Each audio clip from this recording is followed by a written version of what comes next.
Que livro você está lendo, Thomas? Eu vou falar Eu terminei a Bíblia de ler. Eu vou começar a estudar. Eu vou começar pelo Patriarcas e Profetas e Reis, Desejado de Todas as Nações, Atos dos Apóstolos, que eu vou ter lido a Bíblia. E aí eu vou ler estudar o Grande Conflito, porque eu já li o Grande Conflito já. É? Uhum. Que legal. O que você achou da leitura do Grande Conflito? Até que explica ali sobre a reforma. E os capítulos finais vão explicando sobre a operação do mal. E mais pra frente do livro vai falar mais sobre a volta de Jesus, sobre os últimos dias. Você gostou muito? Sim. Foi proveitoso para você? Sim. E sobre o Daniel? Quando você leu Daniel, você entendeu alguma coisa de Daniel? Sim, com as profecias, né? Daniel 2, 7, 8, 9, 10, 11, 9... O que você entendeu você entendeu das 2.300 tardes de manhã? O que você entendeu? É um período longo determinado por Deus, que a metade seria tempo de graça para Israel, porque a nação tinha teocracia, que teocracia era Deus, era um monarca. Mas eles pediram para ser um rei. Por que pediram o rei? Você sabe, Carlos, por que eles pediram o rei? Não. Porque eles rejeitaram o Senhor? Porque eles queriam ser igual às outras nações. Sim. É. E aí vai Saul, Davi, e vai indo. De Salomão. E no tempo de Roboão, Israel se dividiu, virou em duas partes. Israel como reino do Mas norte. vamos voltar para as 2.300 tardes de manhã, senão sim. você vai entrar na história de Israel, a gente vai ter que fazer um seminário de uma semana. Então, vamos voltar lá para as 2.300 tardes de manhã. O que aconteceu lá com os 490 anos dados para Israel? Aconteceu a reconstrução de Jerusalém, porque tinha destruída por Nabucodonosor. Mas o Império Judeu não tinha mais a felicidade de então. Roma e os outros países começaram a lutar com ela e começou um problema dentro da nação. E aí Jesus nasce, começa o seu ministério. Ei, mas calma. Quando é que começou as 2.300 tardes de manhã? Você nem pulou o começo, cara? Não falei não, João Mauro. Não? Eu expliquei. Você explicou? Não, que ano que começou? Em 457, antes de Cristo. E por que começou nessa data? Porque foi nessa data que Artaxerxes Longímano... Ele é conhecido como o que também? Artaxerxes Longímano tinha um outro nome, né? Tinha. Artaxerxes I. Tá. E aí ele fez o quê? Assinou o decreto da reconstrução de Jerusalém. E uma curiosidade interessante, ele era filho de Assuero de Xerxes da história de Esther. Uau! Sério mesmo? Que bacana.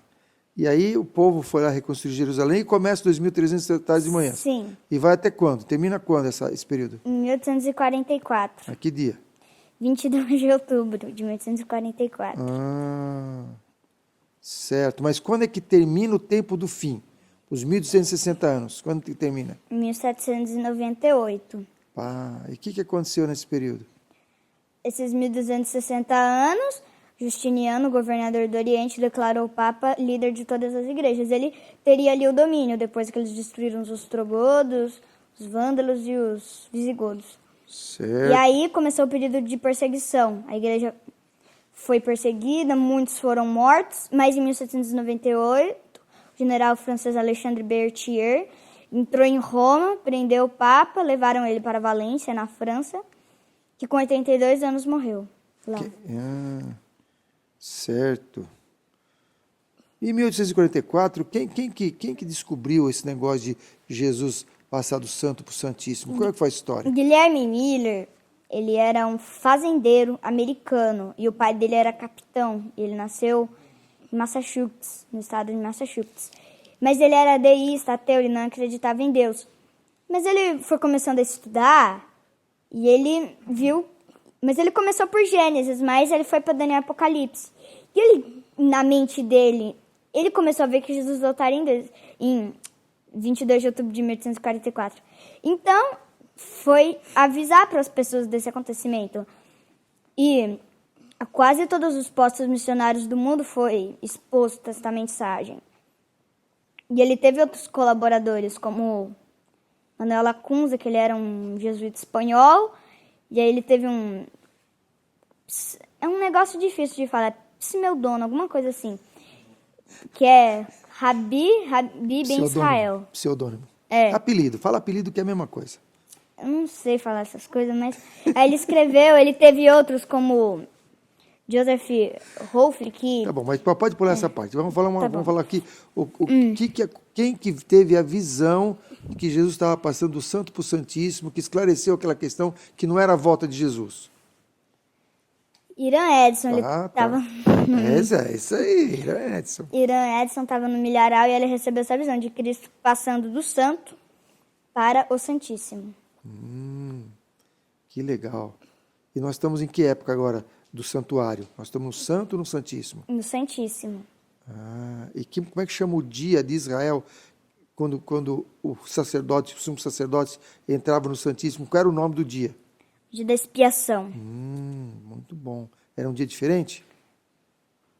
Era um dia especial, né? É, era um dia especial. O sacerdote entrava lá para fazer a purificação dos pecados do santuário.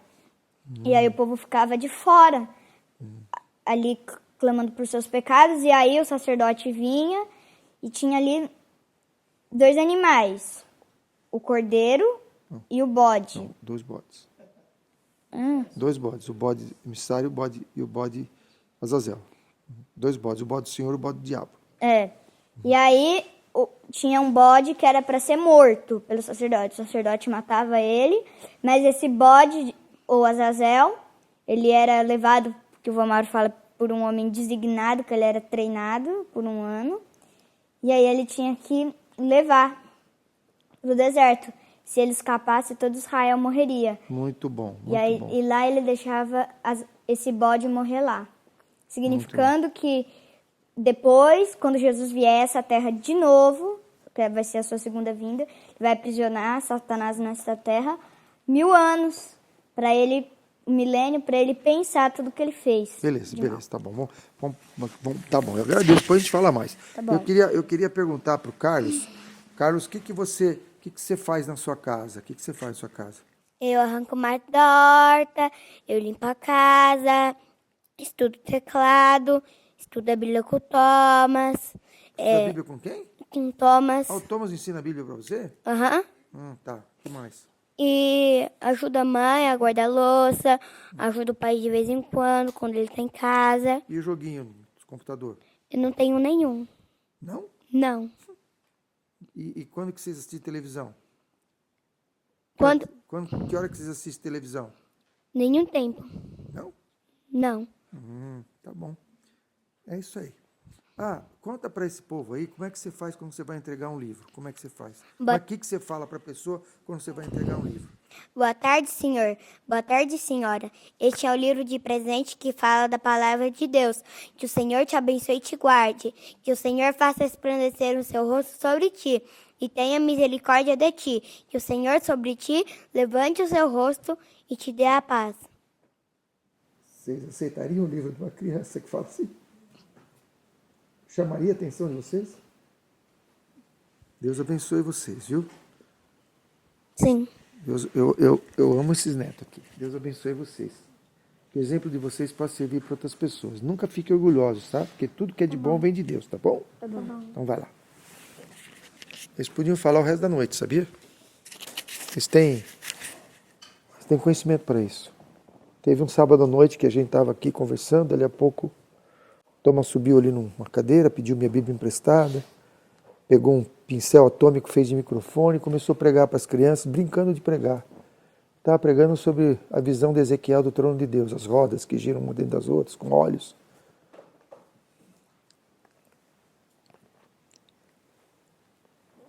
Essas crianças vão terminar a obra. Eu gostaria muito que os nossos filhos todos fossem assim. Toda a família adventista tivesse os filhos preparados para dar testemunho da sua fé. E é possível. É possível.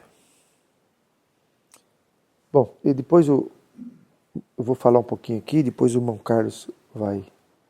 Queria que o irmão Carlos também desse o seu testemunho. Senhor nosso Deus, suplicamos a presença do Teu Espírito para nos ajudar a compreender a Tua verdade, Senhor. Temos um coração difícil, Senhor. Temos dificuldades, temos um histórico da nossa vida que não nos recomenda. Temos uma mente definhada por 6.000 anos de pecado. Mas, Senhor, confiamos no Teu poder restaurador.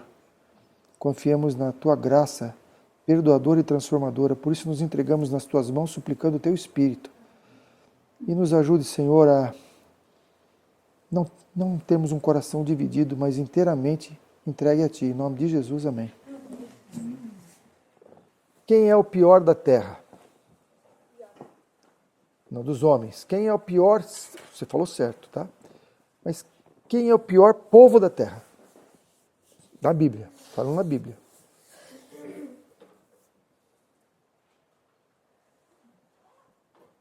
Jamile, você sabe quem é o pior povo da terra?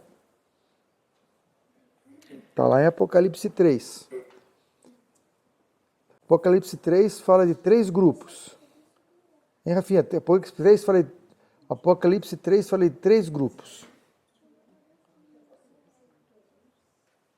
Apocalipse 3 fala de 3 grupos. Os frios, os quentes e os mornos. Qual é o pior da terra? Os mornos. Cristo fala, antes fora quente ou frio, mas como és morno, o morno é pior que o frio. Então o pior povo da terra, sabe qual é? E quem é o morno? O morno é aquele que sabe e não faz. Esse é o pior povo da terra. Sabe o que é certo e não faz. Porque quem não sabe, não sabe. Deus não vai condenar a pessoa que não sabe. Aquele que sabe e faz é quente, mas aquele que sabe e não faz é morno.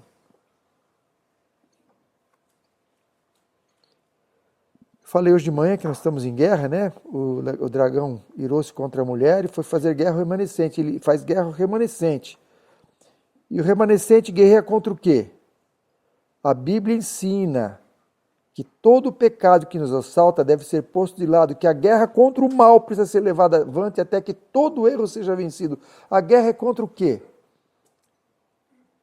A nossa guerra é contra o quê? Contra o mal, contra o pecado. E ela se levanta até que aconteça o quê? Quantos dos erros precisam ser vencidos? Quanto? Todo. A Bíblia ensina que todo pecado que nos assalta deve ser posto de lado. Todo pecado. Não é algum pecado, aquele que é desse jeito, aquele que é daquele. Não, todo pecado. E qual é a condição sob a graça? Condições sob a graça. É muito claro, a gente não tem como escapar. O maior discurso de Cristo é um livro maravilhoso. As condições de vida eterna sob a graça são exatamente as mesmas que eram no Éden. Perfeita justiça, harmonia com Deus, conformidade perfeita com os princípios de sua lei. Ué, mas não deu não abaixou um pouco o padrão? Não deu uma melhorada? Não é um negócio assim mais light, porque agora, afinal de contas, nós temos uma natureza pecaminosa? Não, o padrão é o mesmo. As condições... Olha, se você escutou o sermão da manhã e viu que a palavra de Deus se manifesta através do Espírito de Profecia da Ellen White, isso aqui tem que ser tido como verdade. Se a gente não acredita nisso, então a gente não é adventista do sétimo dia. As condições de vida eterna sob a graça é conformidade perfeita com os princípios da lei de Deus. São. Exatamente as mesmas que eram no Éden. Não tem para onde correr. Oh, mas o padrão é alto. Sim, mas o que está escrito? Onde abundou o pecado, o que aconteceu? Superabundou a graça. Tem pecado, tem graça mais do que suficiente para vencê-lo. Glória a Deus. Deus é um Deus de amor, Ele não vai exigir uma coisa, Ele não vai pedir para a Jamile carregar um saco de cimento de 50 quilos, ela não aguenta. Mesmo que ela queira, ela não aguenta. Mas ela consegue carregar 10 quilos. Não é bem? Mas 50 anos não vai pedir para ela carregar saco de cimento. E outra, se ele pedir para ela carregar saco de cimento de 50 quilos, ele dá poder para ela carregar. Não tem coisa impossível para o ser humano fazer. Todo Toda ordem de Deus é uma promessa habilitadora. Você sabe decorar esse texto, querido? 332, 333? Sabe, Carlos? Não. Vem cá. Os netos têm dever aqui eles têm dever de decorar textos de profecia, aproveitar que é esponja. Depois que fica a cabeça mais dura, fica mais difícil. Os seres celestiais cooperarão com o agente humano, que procura com fé decidida a perfeição de caráter na ação perfeita. A todo que se empenha nesta obra, Cristo diz: estou à tua destra para te auxiliar. Colaborando a vontade do homem com a de Deus, ela se torna onipotente. Tudo que deve ser feito a seu mando pode ser cumprido por seu poder. Todas as suas ordens são promessas habilitadoras. Parábolas de Jesus, 332, 333. Bem, obrigado. Fica alerta ali, viu? Que eu vou te chamar mais. Tá? Todas as promessas de Deus, todas as ordens de Deus são promessas habilitadoras. Se Deus deu uma ordem, é uma promessa habilitadora. Então não tem ordem possível de ser cumprida. A vontade do homem unida com a vontade de Deus se torna onipotente. O que é uma vontade onipotente? Que pode tudo. Lógico que pode as coisas boas, né? As coisas que estão de acordo com a vontade de Deus, porque está unida à vontade de Deus. O inimigo correia contra o quê? A guerra contra a lei divina, começada no céu. O problema é a lei. Satanás guerreia contra a lei. Ela continua até o fim, continuará até o fim. Todo homem será aprovado. Olha que interessante. Obediência ou desobediência. Não está escrito fé ou não fé. Não está escrito aí. É fé ou falta de fé. Por quê?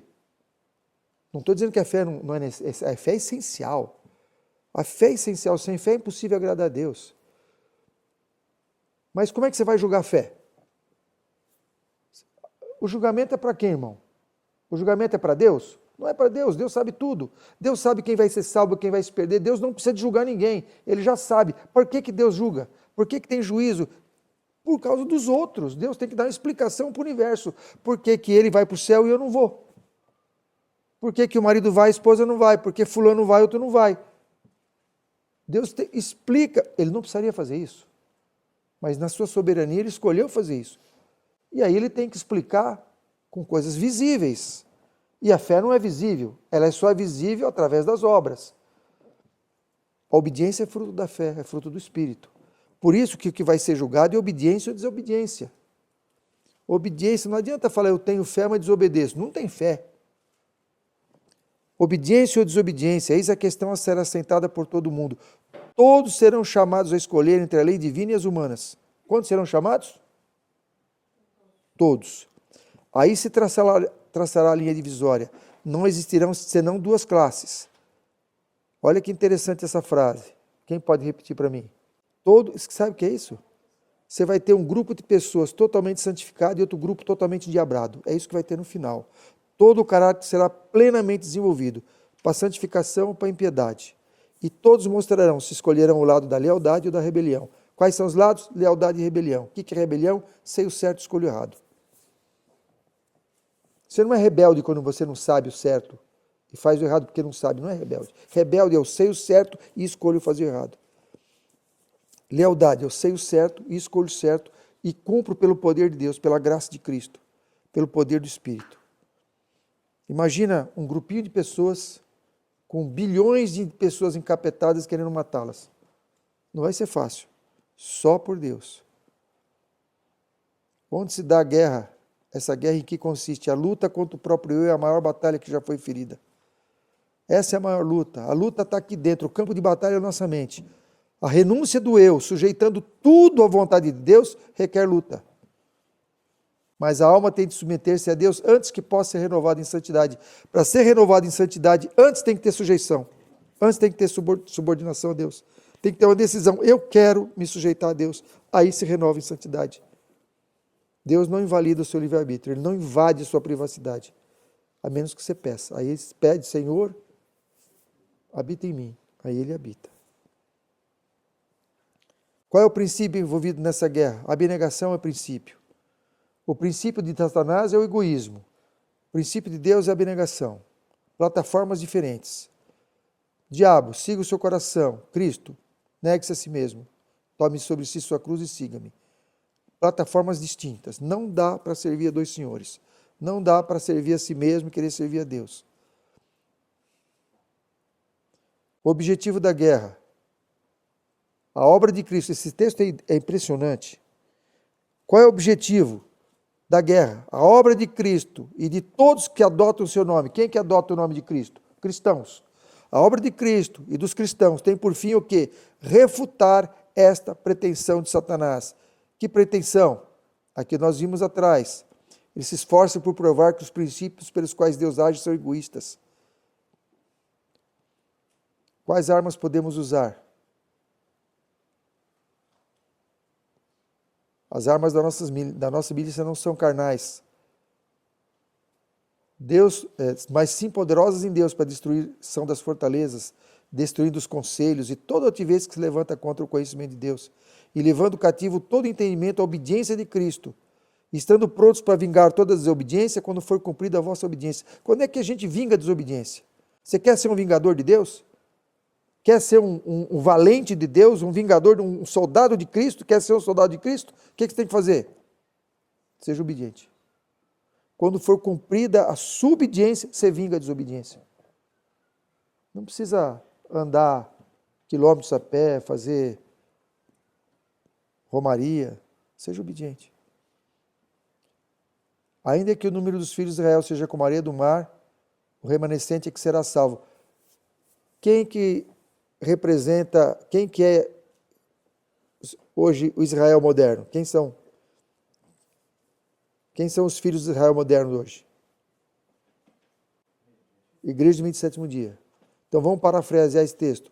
Ainda que os membros da Igreja do 27º dia seja como a areia do mar, 22 milhões, só um restinho vai ser salvo. Qual a porcentagem do remanescente? Qual a porcentagem do remanescente? Nem em 20, olha lá, é uma solene declaração que faço à igreja de que nem um em 20. Eu não vou dizer que isso é matemática, mas é um número bem pequeno.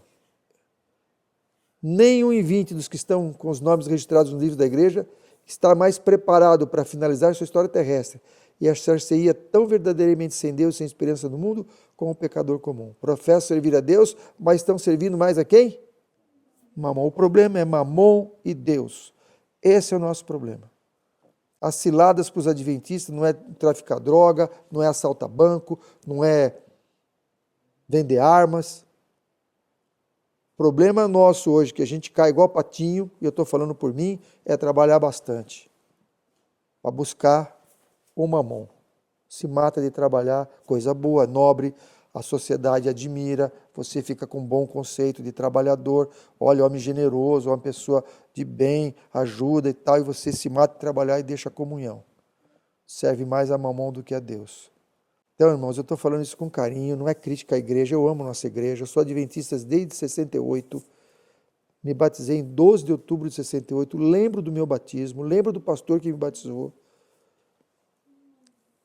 Essa é a igreja de Deus, mas a gente não pode passar a mão em cima de um problema, sob risco de estar condescendendo com erro e ser tido como culpado por não advertir. Maioria de membros e pastores, porque todos têm o nome registrados no livro da igreja, não está preparado. Está como pecador comum. Serve mais a Mamon do que a Deus. Essa é a questão. Mamon e Deus. Mamon é dinheiro. Mamon é dinheiro. Eu vou falar a minha experiência, né?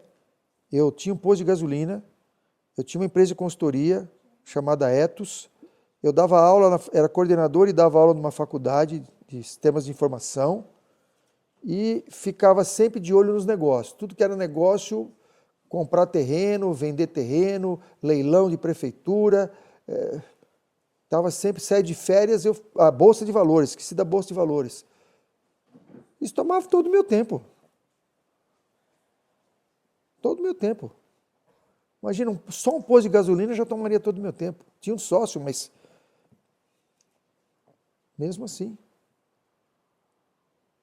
Saía de férias, levava o computador, porque não podia perder a hora do pregão, tinha que ir lá ganhar dinheiro. ficava olhando os imóveis ali, aquilo ali está abandonado, um terreno bom de esquina, tal, essa avenida aqui vai asfaltar, estou vendo ali que vai asfaltar, vai valorizar, procurava o cartório, pegava a certidão, ia atrás do dono, comprava o terreno para vender 3, 4 vezes mais caro. Essa era a vida, eu achava ótimo, dava um baita de um dízimo. Meu irmão é pastor e eu sustento o pastor. Eu achava isso, que eu estava fazendo um baita trabalho, sustentando um pastor. Ou mais. Mas Deus não precisa de dinheiro, Deus pede corações convertidos. Então, a nossa luta pelo lucro, pelo ganho, ela está equivocada. Nossa luta tem que ser por salvar almas, pescadores de homens e não pescadores de peixes.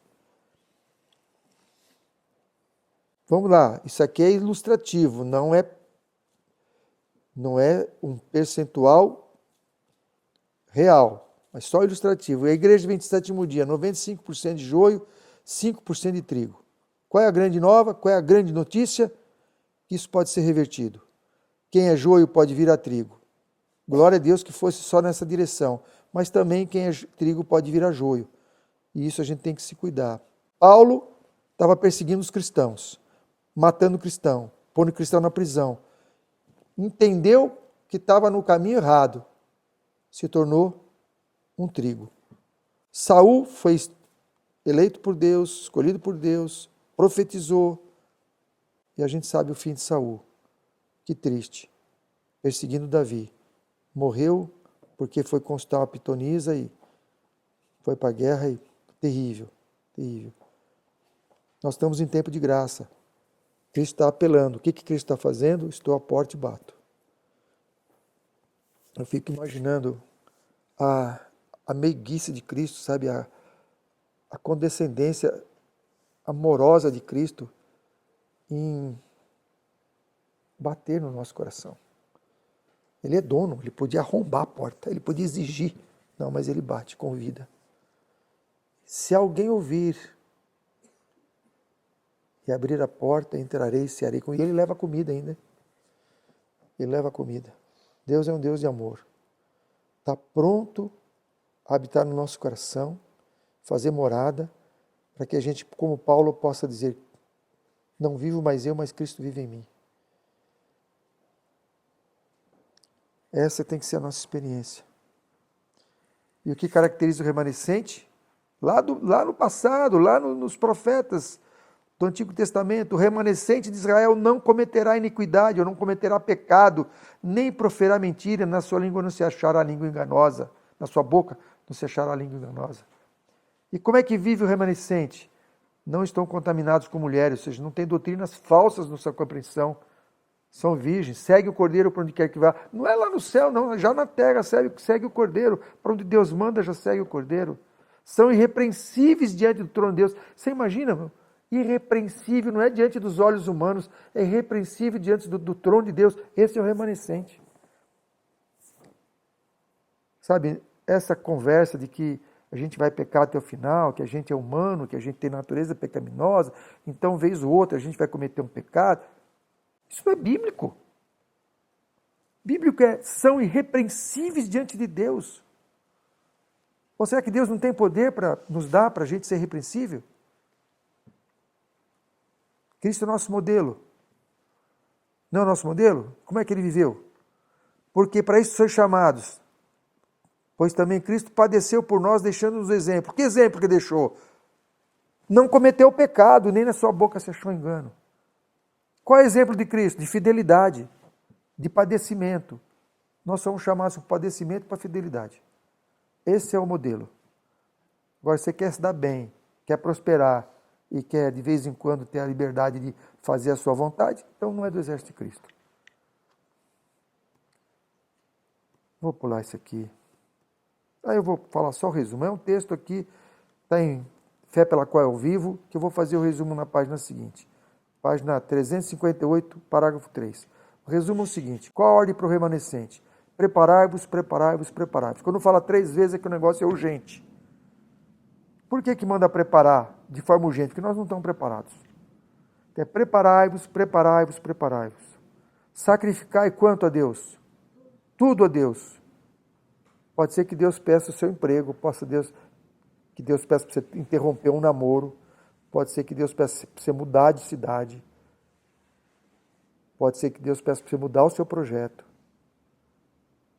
Sacrificar tudo a Deus, suas propriedades. Tudo é tudo. O que está fora do tudo, Jamile? Nada, até o nada está dentro do tudo. Obrigado, você foi bem. Vai poder jantar.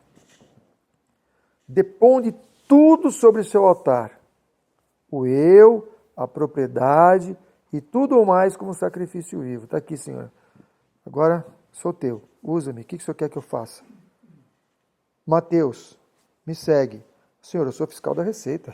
O senhor sabe como é que é para ser fiscal da Receita? Complicadíssimo. Milhões de pessoas queriam estar aqui. Eu estou. Deixa eu aposentar, Senhor. Aí eu te sigo. O que o Mateus fez? Largou tudo. Não deu nem aviso prévio. Tudo é pedido para entrar na glória. Tudo. Tudo. Acumulai para vós um tesouro onde? No céu. Ser participante do sofrimento de Cristo aqui.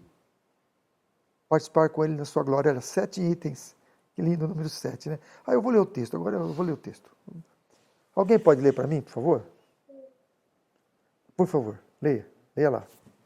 Então os meus olhos foram afastados da glória e foi indicado o remanescente na terra. Disse-lhes o anjo: Preparai-vos, preparai-vos, preparai-vos. Precisais ter maior preparo do que até agora, pois o dia do Senhor vem, terrível tanto em ira como em vingança, para desolar a terra e destruir dela os pecadores. Sacrificai tudo a Deus. Deponde tudo sobre o seu altar. O eu, a propriedade e tudo mais como sacrifício vivo. Tudo é pedido para entrar na glória. Acumulai para vós um tesouro no céu, onde nem os ladrões roubam, nem a ferrugem consome. Tereis de ser participantes dos sofrimentos de Cristo aqui, se esperais participar com Ele de sua glória no além. Amém. Muito bem lido, querido. Parabéns, Deus abençoe. Que você use seu talento para a glória de Deus, viu? Parabéns mesmo. Deus abençoe você. Qual a ordem para o remanescente? Nós fizemos aqui o resumo. Qual é a promessa para o remanescente? Olha só, gente. É inconcebível isso aí. Inconcebível. Se a gente ganhasse o último mundo da última galáxia, que tivesse 2 horas de sol por dia, a gente já estaria no lucro. Muita coisa. Mas o que Deus está prometendo para o remanescente?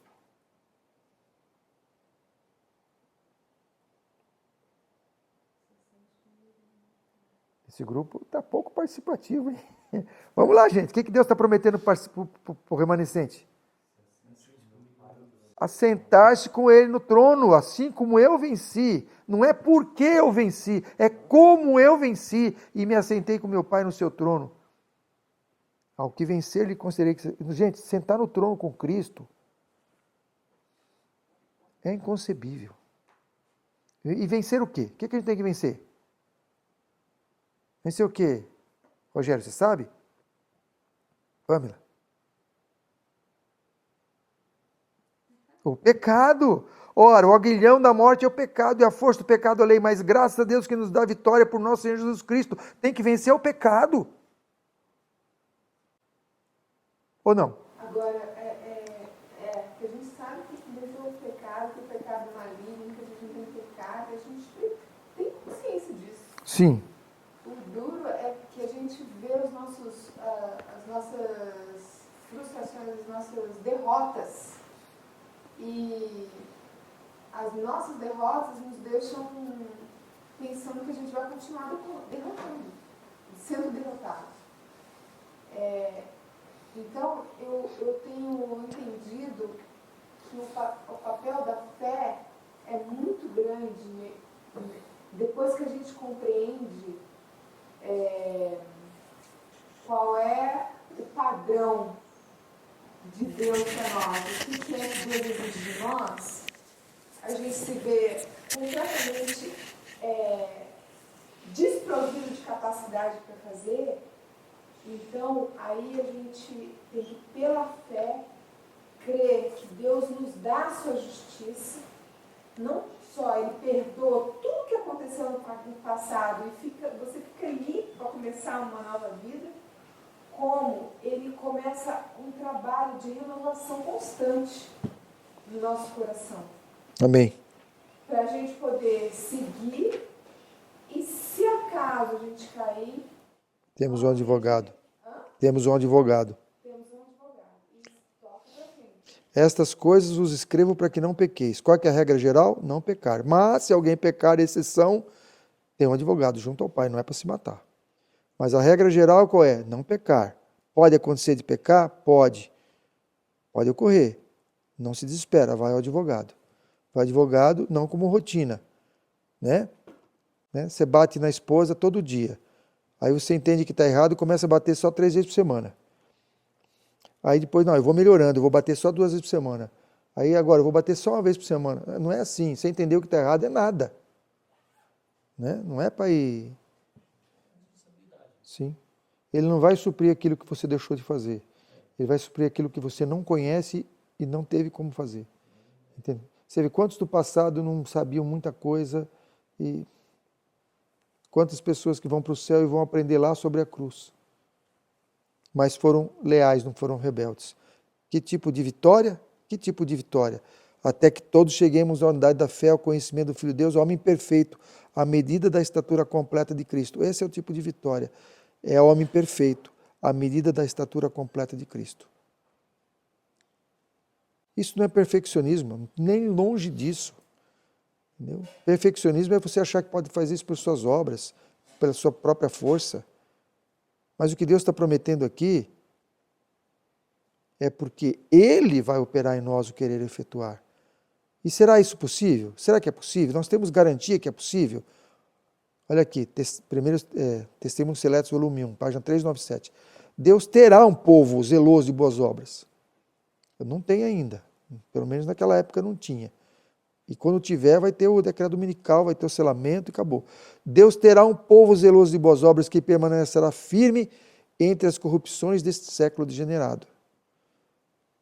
Não é lá no fim, no último dia. Vai permanecer firme agora entre as corrupções deste século degenerado. Haverá um povo que se apegará tão firmemente à força divina que estará à prova de toda a tentação. No último dia não vai ter tentação. Então isso não é uma promessa para o último dia, isso é promessa para hoje. A gente acredita nisso? Vai ter um povo que não vai cair em nenhuma tentação? Se a gente não acredita, a gente tem que deixar de acreditar no adventismo. A última geração será diferente das demais? Não, a última geração não existe, isso é coisa de Andrisen. Lógico que existe. Olha aqui.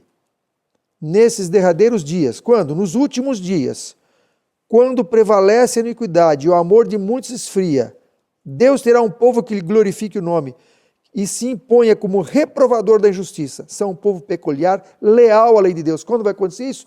Nos derradeiros dias. Um pouco antes da trombeta tocar, da voz do sétimo anjo. A trombeta do sétimo anjo tocar.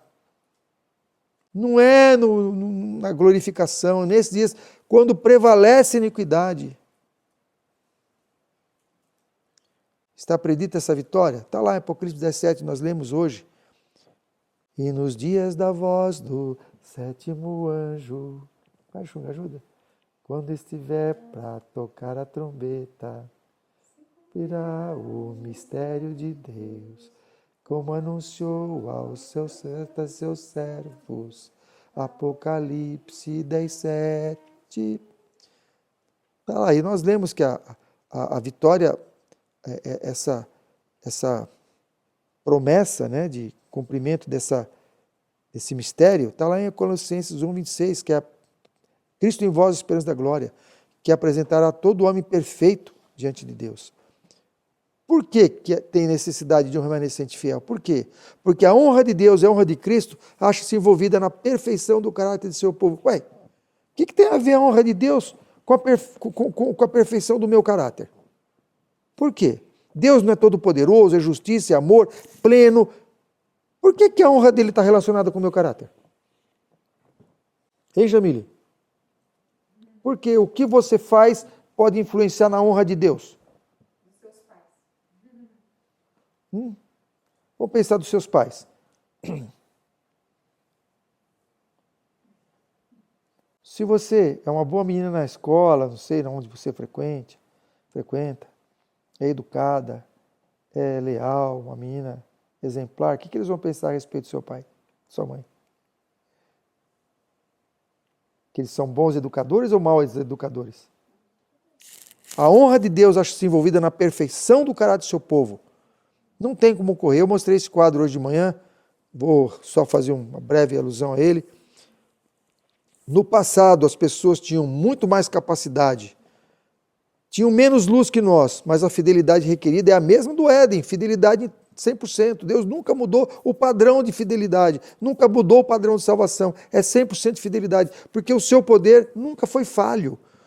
O poder de Deus sempre foi suficiente para as pessoas serem totalmente fiéis. Moisés, discípulos, cada vez vai degenerando a raça, mais enfraquecimento moral, espiritual, moral, físico e mental, vai caindo até chegar nessa raça raquítica que somos nós, pigmeus da humanidade. Adão capaz de pegar a gente na palma da mão e falou, olha, coisinha bonitinha, até fala essa coisinha aqui. 4 metros de altura, 1 tonelada de peso. Você vai subir na palminha do Adão, assim, tá bonitinho, Rafinha, que legal que é você. Nós ficamos assim, anãozinho. Eles não tinham escrita, não precisava, decorava tudo. Não precisava ler nada. Ou eu não sei nem o número de telefone da minha esposa, que eu preciso procurar lá para... Não lembro nada. Fui contar uma história ontem, confundi, aí não era bem assim, não era... A fidelidade que Deus quer é sempre 100%, porque se ele aceitar alguém com menos de 100% de fidelidade, por justiça, ele tem que salvar todo mundo. Que quem peca num ponto é culpado de quantos? O é 100, um é 0, não tem 99. O é 100, um é 0. Então, se não é 100% fiel, é 0 fiel. Se é 0 fiel, até o diabo vai para o céu. Então, o padrão de fidelidade é 100%. E a luz? Luz crescente. A última geração vai ser fraquinha, mentalmente, fisicamente, moralmente. Mas Deus vai dar poder para eles serem 100% fiéis à totalidade da luz. Glória a Deus. E com isso justifica os do passado. Hebreus 11, 39 e 40. O que fala em Hebreus 11, 39? Hebreus é os heróis da fé, capítulo dos heróis da fé. O que fala Hebreus 39 e 40? Todos esses viveram fiéis e tal, mas não alcançaram a promessa. Mas Deus tem para nós algo superior. O que Deus tem superior a eles? O que nós temos superior a Jacó, a Abraão, a Sansão, aos heróis da fé? O que nós temos mais que eles? Olhando esse quadro. Você quer ler para mim, por favor? Hebreus 11, 39 e 40? Ora, todos estes que obtiveram bom testemunho por sua fé, não obtiveram, contudo, a concretização da promessa. Isso. Por haver Deus provido coisa superior a nosso respeito, para que eles, sem nós, não fossem aperfeiçoados. Gente, Deus não concluiu a sua obra, porque Ele tem coisa superior a nosso respeito. E eles sem nós não serão aperfeiçoados. Por que eles sem nós não serão aperfeiçoados? Quem garante que eles iam viver 100% da luz? Quem garante? Assassino, matou um monte de gente, um monte de esposa, né? Salomão sacrificava nos altos. Eles não... Agora vem um povo raquítico, um povo nanico, vive 100% da luz pela mesma graça que eles tiveram, pelo mesmo poder que eles tiveram. Não foram rebeldes, foram fiéis como eles foram fiéis, só que eles foram fiéis à parcialidade, a uma luz parcial. Será que eles vivessem na nossa época, eles seriam 100% fiéis? Com muito mais razão, eles eram mais fortes, intelectualmente, moralmente e fisicamente. Se eles vivessem na nossa época, comparando conosco, dá para provar que eles seriam fiéis. Porque se nós mais fracos conseguimos, pela graça de Cristo, eles também conseguiriam. Porque já mostraram que não eram rebeldes. Vocês estão entendendo por que eles sem nós não serão aperfeiçoados? O que nós temos a mais do que eles é luz? E eles sem nós não serão aperfeiçoados. Por quê? Porque precisa de uma geração que viva 100% da luz. Para mostrar para o universo que eles também seriam fiéis 100% da luz aqui diante de Deus. Isso é lindo, isso é maravilhoso. Isso é maravilhoso. Ou seja, essas pessoas no passado, elas vão para o céu. Porque Deus tem uma geração, na última geração, que vai justificá-las. Que vai falar assim, Deus, pode falar para o universo que eles seriam fiéis. Porque se nós estamos sendo fiéis, fraquinhos como somos, a graça de Deus é enaltecida, porque é por essa graça, que sempre foi a salvação pela graça, é que atuou neles e atua nessa última geração. Não sei se ficou claro isso. Está claro isso? Se não estiver claro, pergunta. Por que tem a necessidade de um remanescente fiel? Por que precisa? Porque Deus terá um povo sobre a terra que vindicará a sua honra. Vindicará, não foi vindicada. Jesus vindicou, Enoque vindicou, mas Deus quer um povo. Ele não quer uma pessoa isolada. Ele não quer um Elias, um Enoque, um Jó, um João Batista. Deus quer um povo. E ele tem soberania para querer o que ele quiser. Deus terá um povo sobre a terra que vindicará a sua honra, dando valor a todos os seus mandamentos, e seus mandamentos não são penosos, nem um jugo de servidão. Rogério, você pode fazer um favor por favor? Pega uma cadeira ali, traz para mim a cadeira de madeira. Esse banquinho mesmo, esse banquinho aqui, pega esse banquinho, segura esse banquinho. Isso. Vai no alto assim, eu quero no alto. Isso. Tá gostoso segurar o banquinho? Não tá gostoso? Por quê? Pesado. É IP, essa madeira é pesada para chu. Eu queria fazer esse exemplo com a melancia, mas não tenho melancia aqui, vai com o banquinho mesmo. Imagina que é uma melancia que você está carregando. Você, quando está carregando uma melancia, qual é o seu desejo? É de continuar o dia todo com a melancia no braço? Ou você quer colocar a melancia em algum lugar para descansar? Você já está abaixando, levanta. Hã? A melancia descansar ou você descansar? Você descansar. Obrigado, pode colocar aqui de volta. Obrigado, filho, foi muito bom a sua ajuda, viu? Então imagina que você está carregando a melancia e você não aguenta mais a melancia. E aí você quer colocar a melancia em algum lugar porque é difícil. Porque é um jugo de servidão, você está carregando um negócio. Agora come a melancia. Você fica preocupado em, eu não quero mais essa melancia, que ela está pesada? Não. Sabe quando a lei de Deus não é jugo de servidão, irmão? Quando ela está dentro do nosso coração. Se ela está do lado de fora, o sábado é pesado, ser fiel é pesado, tudo é pesado. Morar no campo é pesado, ser vegetariano é pesado, tudo é pesado. Mas se está escrita a lei no coração, a gente, Senhor, que mais? O que mais o Senhor quer que eu faça? O que queres que eu faça, Senhor? Não seja feita a tua vontade, mais a minha. É alegria, não é jugo de servidão. Quando eu conheci minha esposa, e logo foi aniversário dela, eu não sabia o que dar de presente, não a conhecia o suficiente para saber o que ela gostava, o que eu fazia? O que eu fiz? Liguei para a irmã, o que sua irmã gosta e tal. Por quê? Por que a gente faz isso? Para agradar a pessoa, não é? E por que a gente não faz isso com Deus? A gente quer, qual é o máximo que eu posso chegar longe, pertinho do pecado, para não ser condenado? Não é questão jurídica, é questão de agradar a Deus ou não. Quer agradar a Deus, faz o que Ele gosta. Vindicar quer dizer explicar, recuperar, justificar. Deus terá um povo que justificará a sua honra, que defenderá a sua honra, defenderá, reclamar legalmente, exigir o reconhecimento de sua honra, dando valor a todos os seus mandamentos. Amém. Por que vindicar a lei de Deus? Por quê? Porque Satanás apresenta a divina lei de amor como uma lei de egoísmo e declara que nos é impossível obedecer aos preceitos. Está lá em Desejar as Nações. Satanás fala que é impossível, Deus fala que é possível. E aí, como é que resolve isso? Pega a flauta, povo, lá, por favor. Eu já dei esse exemplo algumas vezes, mas ele é muito bom. Eu tenho essa flauta aqui. Se eu falo, Gabi, a Gabi toca a flauta, aí o outro fala, não toca. A Gabi toca flauta, o outro fala não toca. Eu grito, a Gabi toca flauta, outra, a Gabi não toca.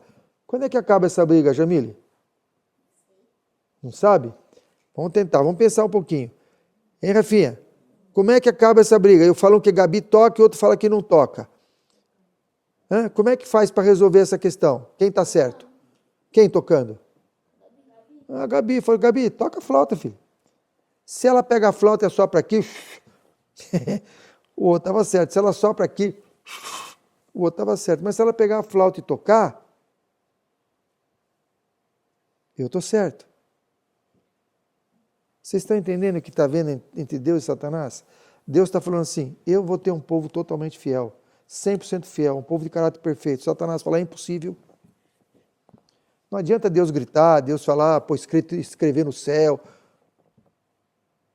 Satanás fala assim, não dá, é impossível, ninguém vai te obedecer perfeitamente, é impossível.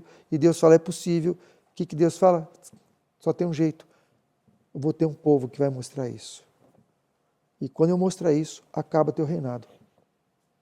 É isso que Satanás não quer que aconteça. Porque a hora que Deus tiver esse povo, acaba o reinado dele. Satanás está constantemente. O que quer dizer constantemente, Rafinha? O que quer dizer constantemente? Sabe o que quer dizer constantemente, Jamile? Bia? Isso que acontece sempre. Satanás está sempre procurando enganar quem? Os seguidores de Cristo, porque os outros ele não precisa enganar. Ele quer enganar os seguidores de Cristo. Com o que ele quer enganar? Com seu fatal sofisma. O que é sofisma? Engano. O que é fatal? Decisivo, crucial. Seu fatal sofisma que lhes é impossível vencer. Esse é o engano de Satanás. Filho, não tem jeito. A graça de Cristo te cobre, a justiça de Cristo cobre, aquele desenho, Jesus cobrindo a pessoa toda suja, não existe isso. Jesus não cobre sujeira. Você sabe o DTN 555? A justiça de Cristo não é uma capa, não? Então precisa decorar. A justiça de Cristo não é uma capa para encobrir pecados não confessados e não abandonados, mas um poder que rege a conduta e transforma o caráter. O que é a justiça de Cristo? A justiça de Cristo não é para encobrir pecados não confessados e não abandonados. A justiça de Cristo é para o quê? Dar poder para ter um caráter perfeito. Rege a conduta e transforma o caráter. Essa é a justiça de Cristo. Não se deixe enganar com a justiça barata, a graça barata. Não, a graça. Deus não cobre sujeira. Quando você alguma vez brincou no barro, Rafinha? Se sujou de lama? Nunca brincou? Já? E a sua mãe, quando você chegou em casa, falou, menino, põe uma roupa limpa por cima? Falou assim? Em cima da sujeira? Por cima não. Ela falou, vai pôr o pijama limpinho, vai deitar. Não falou? Tem que tomar banho primeiro, filho. Que belezinha. É assim que Jesus faz. Você chega todo sujo lá, ele não põe a capa da justiça em cima da sujeira. Fala assim, vai tomar banho, filho. Primeiro vamos limpar isso aí. O que tinha no santuário? O santuário é uma bênção. Estudar o santuário é uma bênção. Primeiro tem o altar do sacrifício. Perdoa os pecados. E depois tem o quê? O que tem na frente do altar do sacrifício? Seguindo, o que tem? Uma pia. O que a pia é? Purificar, vamos limpar. Perdoa, agora limpa. Está perdoado. Brincou no barro, o senhor está perdoado. Agora vamos tomar banho, vamos limpar. E depois vai para onde? Para o santo. O que tem lá? Pão, palavra de Deus, sal, oração, incenso, oração, castiçal, testemunho, Espírito Santo. Para quê? Para chegar onde? Para chegar no Santíssimo. Glorificação. Glorificação do que no Santíssimo? O que vai glorificar no Santíssimo? Não.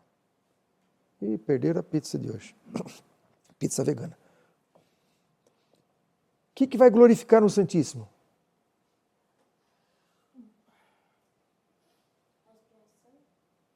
O processo chama expiação. Está chegando.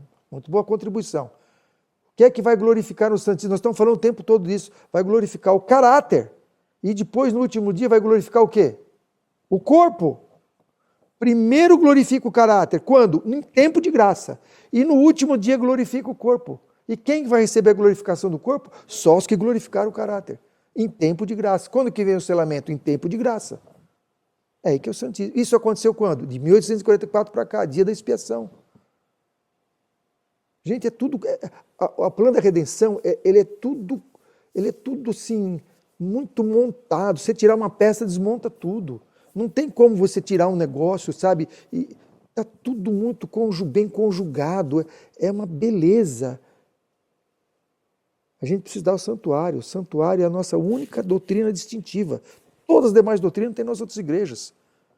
Nossa única doutrina distintiva é o santuário. É essa doutrina que o diabo quer tirar de nós. Se derrubar o santuário, acabou o adventismo. Você pode ser qualquer coisa. Acabou o adventismo sem a doutrina do santuário. E a doutrina do santuário hoje é o dia da expiação. Nós estamos vendo o dia da expiação. E o dia da expiação o que é? Glorificação do caráter. Para a gente receber a glorificação do corpo. A glorificação do caráter não significa que a sua natureza pecaminosa ou a sua tendência carnal pecaminosa vai morrer. Não, muito bem colocado. Quando quando Lúcifer pecou no céu, ele tinha que natureza? Glorificada. Natureza não tem nada a ver com caráter. Natureza é uma coisa, caráter é outra. Numa natureza glorificada, pessoas pecaram. Lúcifer pecou, um terço dos anjos pecou, Adão e Eva pecaram. Com natureza glorificada. Com natureza pecaminosa, tivemos santos. Enoque foi transladado com que natureza? Natureza pecaminosa. Mas e o caráter? Glorificado. Nós vamos levar nossa natureza até o último dia, mas o caráter está glorificado, glória a Deus. Esse é o mistério. O mistério de Deus é que num corpo pecaminoso nós podemos ter um caráter glorificado, glória a Deus.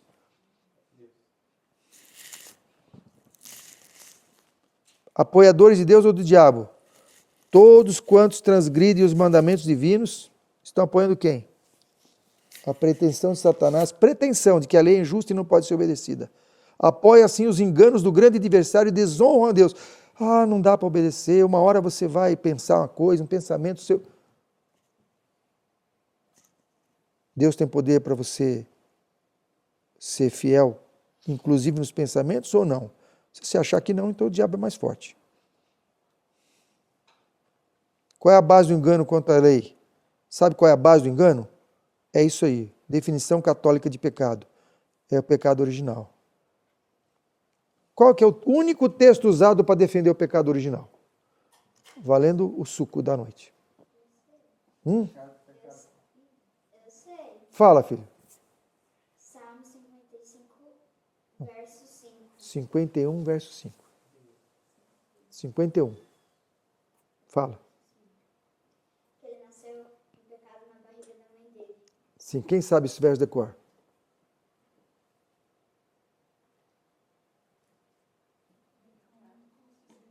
Em iniquidade fui formado, em pecado me concebeu sua mãe.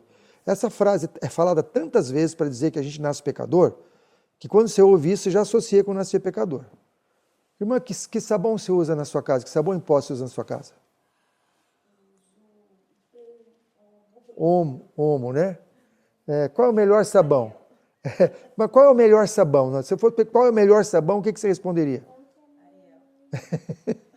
Se for do que eu uso na minha casa, é Ariel. Mas sim, popularmente, se a gente perguntar qual é o melhor sabão? Omo. Desde criança eu uso Omo lava mais branco, Omo lava mais branco, Omo lava mais branco, Omo lava mais branco, Omo lava mais... Qual que é o melhor sabão? Omo. A mão, quando você passa na prateleira, já estica o omo e traz. A não ser que você esteja nas vacas magras, você vai procurar o mais barato. E sabe que teve uma pesquisa em sabões, aquela Proteste, e o omo pegou em terceiro lugar. A gente ouve tanto uma coisa, que a gente acredita nela. A gente ouve tanto esse texto associado a nascer pecador, que a gente nem lê o texto mais. Mas o que o texto diz? Em iniquidade, não, esquece teologia, vamos falar língua portuguesa. Língua portuguesa. Em iniquidade foi formado, em pecado me concebeu minha mãe. Onde está escrito que o bebê pecou? Em que linha está escrito, irmão Carlos, que o bebê pecou? Não está escrito. E por que a gente deduz? Porque alguém quis que a gente entendesse assim.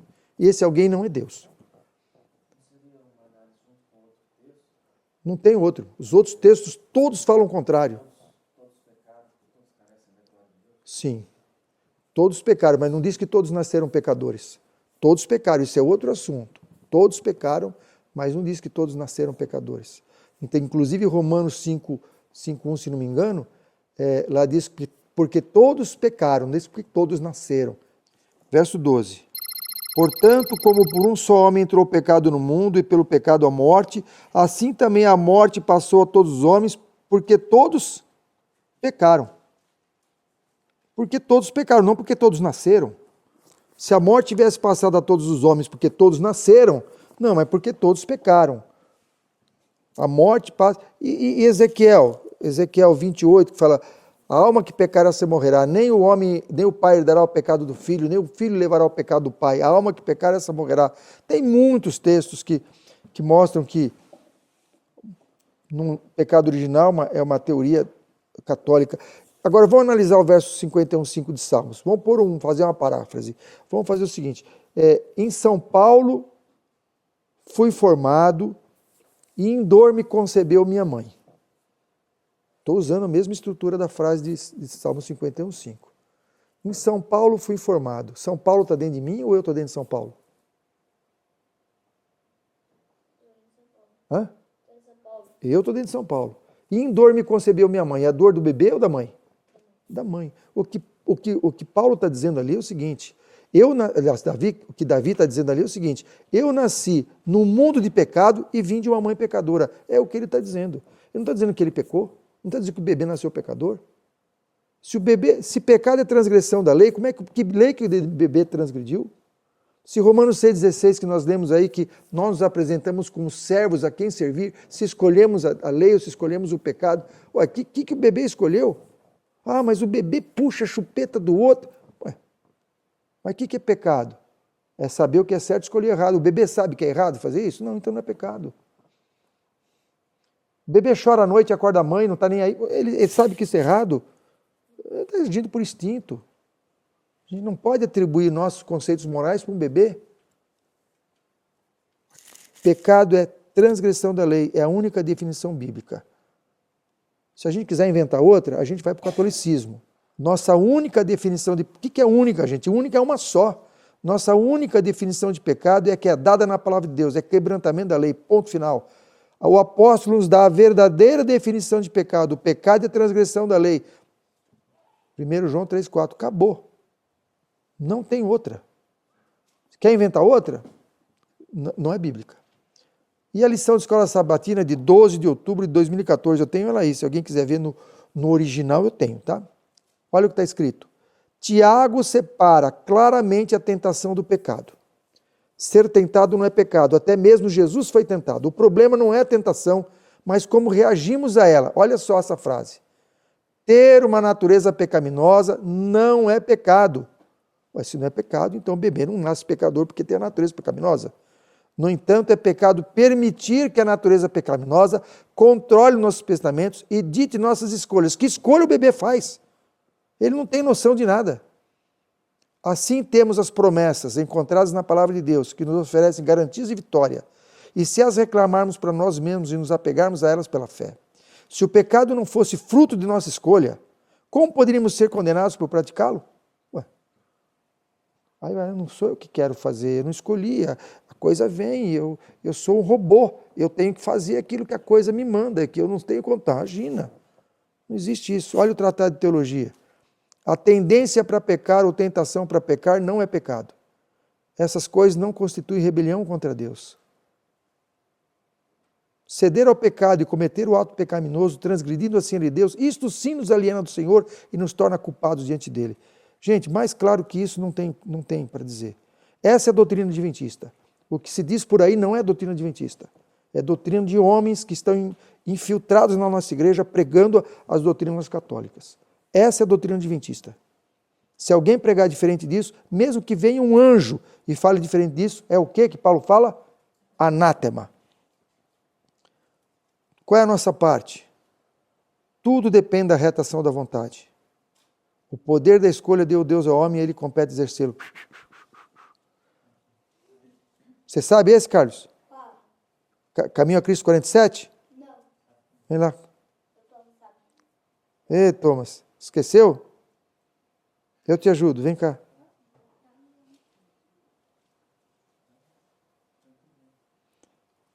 O Carlos pode decorar esse, viu? Tá bom? Tá bom, Carlos?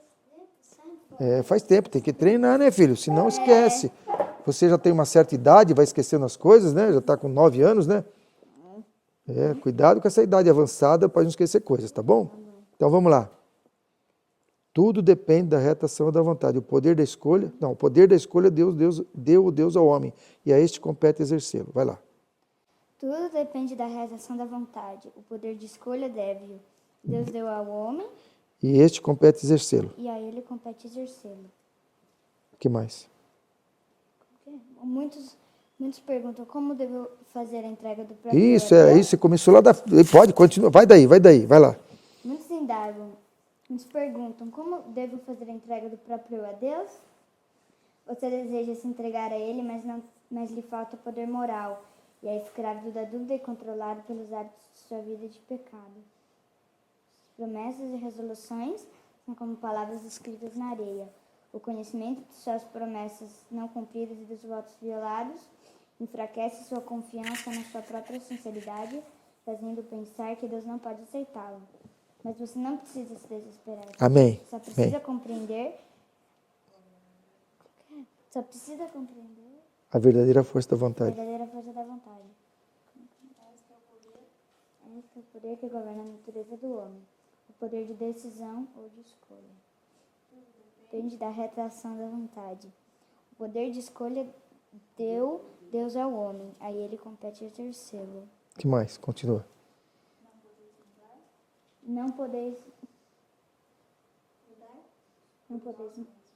vós mesmos nem desejar se entregar a Deus, mas pode escolher servir. Isso. Mas pode dar-lhe sua vontade. Então operará nele querer e fazer segundo a sua graça.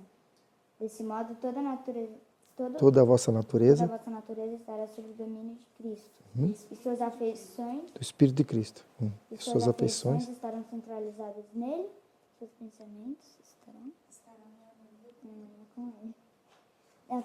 Eu vou estudar para falar melhor, tá bom? Mas está ótimo, viu? Me desculpa. Tá, não tem problema. Pedir desculpa ainda. Qual é a nossa parte? Poder da escolha. A gente escolhe, o resto Deus faz. Obrigado, viu, filho? Poder da escolha, Deus faz. A gente, mas que desespero, então o negócio é complicado, não tem jeito. Olha a minha vida do passado, cheia de erros. Não precisa se desesperar. O que você precisa conhecer é o verdadeiro poder da vontade. O poder da vontade. Tudo depende da retação da vontade. Se você entrega a sua vontade a Deus, Ele então opera o querer efetuar. É isso. Deus opera, mas a gente precisa entregar a vontade. Se a gente ficar dividido, olha, os adventistas no 7º dia, eu faço, se dividir com mamão não dá certo. Quem tem ouvidos, ouça o que o Espírito de Deus tem à igreja. Há muitas verdades preciosas contidas na palavra de Deus, mas é a verdade presente que o rebanho precisa agora. Essa é a verdade presente. A verdade presente é a vitória sobre o pecado, é a terceira mensagem angélica, que coloca Deus no seu lugar de ser adorado, e nós como súditos fiéis. Essa é a verdade presente. Tem muita coisa que é importante, mas é isso que o diabo teme. Quando você prega a vitória sobre o pecado, você vai ter uma avalanche de perseguição de inimigos contra você. Que o Senhor nos ajude a não temer essa avalanche. Tá? Estava aqui o texto. Mas tá bom. Tá bom. Que o Senhor nos ajude a reclamar essa promessa. E o que você segurou aqui, o que você entendeu daquele banco que você segurou, o que foi aquilo? Assim, mas o que você entende, que lição trouxe para você? Que a lei de Deus escrita no coração, ela não pesa. Se a gente pedir, Senhor, escreve a tua lei no meu coração, a gente vai ter a alegria de obedecê-lo. Agora, se a gente levar a lei como uma obrigação, uma coisa que tenho que fazer para se salvar, para me salvar. E aí, além de não acontecer a salvação, ainda é uma tristeza para a sua vida. A gente não consegue a salvação obedecendo. A obediência é fruto da fé, é fruto do Espírito, mas ela é requerida para a salvação. Ninguém será salvo por obras da lei, mas nenhum salvo terá pecado. É uma coisa muito, muito profunda. Antes que você canta, só deixa eu pôr esse pedacinho aqui. Alguns fatores que impedem a vigilância. Cuidados da vida, não estar por si mesmo, rejeitar a reforma de saúde, não ver a luz recebida e não orar, clamar pelo Espírito.